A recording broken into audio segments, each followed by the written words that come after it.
Ben ilk önce hamınızı salamlayıram. Hamıza hoş geldin deyirəm. Ataların bir sözü var deyir, ilgin özünü görme. Ben İbad kardeşimi ilk defa televizyada gördüm. Ve öz-özümdə de bir gurur hissi geçirdim ki, nihayet ki Azerbaycan'da belə necə deyim, özünde bir gayret hissi tapıp bu işi bir gören oldu. Çünkü o hakkında danışılan terörist o kadar Türk milletine karşı egoist, o kadar gaddar olmuştu ki onun bundan başka layıklı cezası yok idi. Ben bugün de deyirəm, bundan sonra düşman koyup bilsin ki yüzlerle, minlerle Monte kimisi olsa onun başını kesmeye minlerle İbad kimisi var.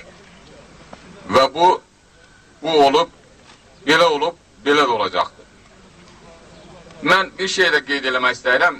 İndi burada bilirsiniz bu qəhrəmanlıqlar haqqında çox danışmaq olar. Amma vaxtımız müsaade etmədiyinə görə mən qısa şəkildə demək istəyirəm. Bu hadisə Ermənistanın yadından ömür boyu çıxmayacaq. İbad qardaşımız onlara elə bir dağ çəkib ki, onlar ömür boyu bunu istəsələr belə unuda bilməyəcəklər.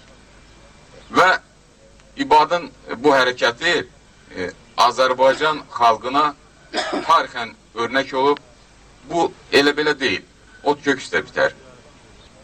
Mən qardaşımıza can sağlığı arzulayıram və gənclərimizə də gələcəkdə İbad kimi olmaq arzulayıram. Və bütün çağırışa cəlb olunanların hamısına da deyirəm ki, İbad kimi olun. Diqqətlə gələcək.